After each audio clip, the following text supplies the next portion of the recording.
Hello all and welcome to my channel Nivantika astro health. और आज का ये वीडियो है सूर्य पे। सूर्य का हमारी आध्यात्मिक उन्नति में कितना बड़ा महत्व है, कितना बड़ा रोल, आइए जानते हैं। सूर्य आत्मा का कारक है और सूर्य रिप्रेजेंट करता है सेल्फ रियलाइजेशन को, और सेल्फ रियलाइजेशन से हम बढ़ते हैं सोल रियलाइजेशन की तरफ। इसीलिए सूर्य आत्मा का कारक है। आपकी कुंडली में सूर्य जिस भी भाव में स्थित है, आप ये जान के रखिए कि यहाँ से बहुत बड़े आपके सोल लेसन्स जुड़े हैं, क्योंकि यही सोल लेसन्स आपको सेल्फ रियलाइजेशन से सोल रियलाइजेशन की तरफ लेकर जाएंगे। फॉर एग्जाम्पल, बहुत सारे लोगों के लिए जीवन केवल खाना पीना सोने तक ही लिमिटेड है। वो एक साइकिल में फंसे हुए, एक लूप में फंसे हुए हैं और उससे बाहर नहीं आ पाते। पूरी ज़िंदगी निकल जाती है लेकिन वो इस साइकिल से बाहर नहीं आ पाते। इसके बियॉन्ड कुछ देख ही नहीं पाते, क्योंकि उनका थॉट प्रोसेस केवल इस सोच तक ही लिमिटेड है कि ज़िंदगी केवल खाना पीना और सोना है। तो जब तक आप इस साइकिल से निकलोगे नहीं, तब तक सेल्फ रियलाइजेशन की तरफ कैसे बढ़ोगे? और जब तक आपको सेल्फ रियलाइजेशन नहीं हो, आप सोल रियलाइजेशन की तरफ कैसे बढ़ोगे? तो सूर्य आपकी कुंडली में जिस भी भाव में स्थित होता है, वहां से शुरू होता है आपका सेल्फ रियलाइजेशन, सो दैट आप सोल रियलाइजेशन की तरफ बढ़ सकें। एक एग्जाम्पल लेते हैं। अगर जातक की कुंडली में सूर्य दूसरे भाव का है, तो सूर्य का स्वभाव क्या है? सूर्य एक बहुत ही जिम्मेदार ग्रह है। तो आपका सूर्य आपको ये बोल रहा है कि आपके प्रारब्ध के हिसाब से जो भी आपका पूर्व जन्म का लेन देन है, कर्म है, तो उसके हिसाब से आपको दूसरे भाव की जिम्मेदारी लेनी है। अब दूसरा भाव आपके कुटुंब का है, आपके परिवार का है, तो आपको आपके परिवार की जिम्मेदारी लेनी है। और हो सकता है कि कभी कभी जब सूर्य पीड़ित होता है तो नेटर कतराता है कि उसे जिम्मेदारी ना लेनी पड़े। लेकिन कुछ हालात ऐसे बन सकते हैं कि आपको आपके परिवार की जिम्मेदारी लेनी पड़ेगी, और आपको लेनी चाहिए, क्योंकि जब तक आप इस साइकिल को कवर नहीं करोगे, आप वहाँ पे अपना कर्म नहीं दोगे, जब तक आप जिम्मेदारी के साथ वो काम नहीं करोगे, आपका सेल्फ रियलाइजेशन ऑब्स्ट्रक्ट होगा, और उसी की वजह से आपका सोल रियलाइजेशन भी ऑब्स्ट्रक्ट होगा। आप वहाँ पे भी स्टक होगे, क्योंकि सेल्फ रियलाइजेशन ही नहीं हो रहा है, तो सोल रियलाइजेशन तो बहुत दूर की बात है। दूसरा एग्जाम्पल लेते हैं। सूर्य अगर चौथे भाव में है, बहुत सारी कुंडली में मैंने देखा कि सूर्य अगर चौथे भाव में था और अगर वो पीड़ित था, तो ऐसे कुछ हालात बने कि जातक को अपनी माँ की रिस्पॉन्सिबिलिटी बहुत ज़्यादा लेनी पड़ी, और कहीं पे वो निभा पाए नहीं निभा पाए, लेकिन मोर और लेस उन्होंने निभाने की कोशिश भी करी। अगर पहले नहीं तो आगे जाके। जैसे कभी कभी होता है कि आपका अपने किसी फैमिली मेम्बर से एक डिस्टेंस क्रिएट हो गया है, आपकी उतनी ज़्यादा बन नहीं रही है, तो आप ये सोच रहे हो कि अब मेरा इन्वॉल्वमेंट इनकी लाइफ में ज़्यादा नहीं होना चाहिए, चाहे वो मेरे पेरेंट्स हैं, कोई भी हैं, क्लोजेस्ट हैं। लेकिन अगर आपका कर्म वहाँ से जुड़ गया है, आपका वहाँ से सेल्फ रियलाइजेशन जुड़ गया है, तो सूर्य जहाँ पे भी स्थित है, वो अपना काम तो आपसे करा ही लेगा। तो अगर जातक ने पहले अपनी मदर की रिस्पॉन्सिबिलिटी नहीं उठाई, तो उनको बाद में जाके उठानी पड़ी। जैसे कभी कभी होता है कि परिवार में दो बच्चे हैं, एक ज़्यादा रिस्पॉन्सिबिलिटी लेने को रेडी है, एक कम, एक बहुत ज़्यादा दूर है और कोई है जो दूसरा बच्चा थोड़ा पास है। तो ऐसे में जो दूर है, हो सकता है उसने बहुत ज़्यादा रिस्पॉन्सिबिलिटी नहीं निभाई, लेकिन उनको बाद में निभानी पड़ी। क्यों? आपको ये समझना है कि सूर्य आत्मा का कारक है, तो उस भाव से जुड़े जो भी सोल लेसन है, जो भी सेल्फ रियलाइजेशन का प्रोसेस है, वो तो उसको एक्टिवेट कर ही देगा। बस ये है कि वो चीज़ जल्दी होती है, बाद में होती है, ये तो आप पे निर्भर करेगा कि आप कितने अवेयर हो इस चीज़ को लेकर। आप उसमें पहले पार्टिसिपेट कर रहे हो, अपना इन्वॉल्वमेंट पहले दिखा रहे हो कि बाद में जाके दिखा रहे हो। अगर सूर्य पहले भाव में है, लग्न में है, तो सूर्य आपको ये बोल रहा है कि आप अपने आप को लेकर बहुत ज़्यादा सीरियस हो जाइए।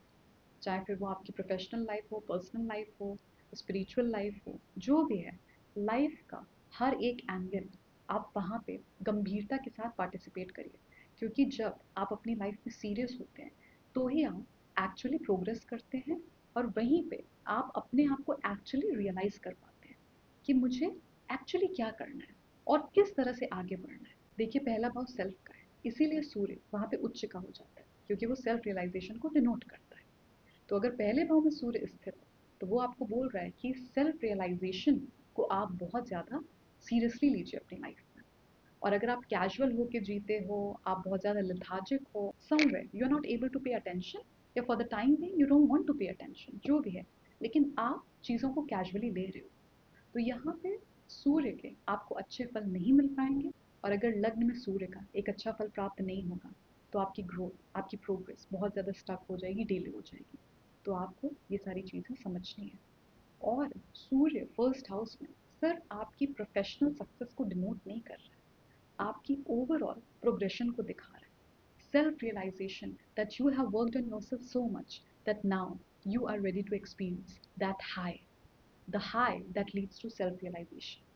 अगर जातक का सूर्य पंचम भाव में है, तो पंचम भाव से जुड़ा कारक प्राणी है संतान। तो जातक को अपनी संतान को बहुत गंभीरता से लेना है। और मैंने कुछ बार देखा कि जिन भी लोगों का सूर्य पंचम भाव का था, और अगर उन्होंने अपनी संतान की जिम्मेदारी उस तरह से नहीं उठाई जहाँ पे एक गंभीरता के साथ उन्होंने जिम्मेदारी उठाने की कोशिश की हो, जैसे कि आप थोड़े से लापरवाह हो गए अपने संतान को लेकर, आपने उतनी ज़्यादा जिम्मेदारी नहीं दिखाई, तो बाद में उनकी संतान उनके लिए एक ट्रबल मेकर हो जाती है। विच मीन्स कि अब आपकी संतान आप पे ही भारी पड़ रही है, क्योंकि आपने उसकी जिम्मेदारी सही से नहीं ली, आपने उसको कैजुअली थोड़ा सा ले लिया इस मैटर, जो कि कहीं ना कहीं इम्पॉर्टेंट है कि अगर आप अपनी संतान की परवरिश या उसकी देख रेख अच्छे से नहीं कर पा रहे हो, उसको सही डायरेक्शन नहीं दे पा रहे हो, और उसके मैटर में एक्टिव नहीं हो, तो बाद में वो फिर ऐसी बन जाती है, ऐसी हो जाती है कि आपको ऐसा लगता है कि यार अगर उस टाइम पे मैंने ध्यान दिया होता, तो शायद आज मुझे इस तरह का दिन नहीं देखना पड़ा। तो इस तरह की कुछ चीज़ें सामने आई जब सूर्य पंचम भाव में था और जातक ने अपनी संतान को लेकर वो जिम्मेदारी नहीं दिखाई जिस तरह से उनको उस टाइम पे दिखानी चाहिए। सूर्य अगर किसी का अष्टम भाव में है, क्योंकि अष्टम भाव है गहराई का, छुपी हुई चीज़ों का, जो चीज़ें आंखों से देख पाना थोड़ा मुश्किल हो जाता है, ऑकल्ट का ये हाउस है, ज्योतिष का ये हाउस है। तो अब ऐसे में अगर सूर्य आपका अष्टम भाव में है, तो वो आपको ये बोल रहा है कि आपको वहाँ पे अपनी जागरूकता बढ़ानी पड़ेगी, अपनी बुद्धिमत्ता बढ़ानी पड़ेगी, अपनी लाइट को बढ़ाना पड़ेगा, जहाँ पे डार्कनेस है, जहाँ पे हिडन एलिमेंट्स है।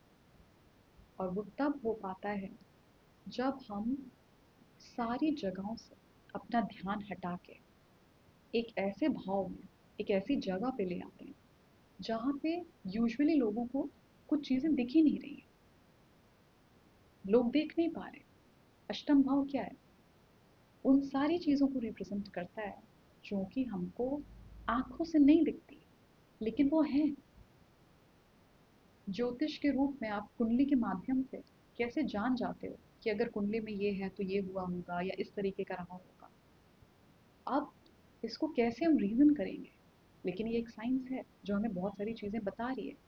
इसी तरह से जो ऑकल्ट के दूसरे एस्पेक्ट्स हैं, वो हमें बहुत सारी हिडन इन्फॉर्मेशन दे रहे हैं, हमारे साइकिक रिल्म तक पहुंचने में हमको मदद करते हैं। तो अब अष्टम भाव में सूर्य है, तो अष्टम भाव से, उसके कारकत्व से जुड़ गया आपका सेल्फ रियलाइजेशन। तो अब जातक जब इन सारे कारकत्वों की तरफ बढ़ता है, उसमें अपना योगदान देता है, अपने इंटेलिजेंस को रेस करने की यहाँ पे कोशिश करता है, तो वो अपने आप को सेल्फ रियलाइज कर पाता है। और जब वो सेल्फ रियलाइज कर पाएगा बहुत स्ट्रांगली, तब वो अपने सोल रियलाइजेशन की तरफ बढ़ जाएगा। तो आपकी कुंडली में सूर्य कहाँ पे स्थित है, कमेंट में ज़रूर बताइएगा।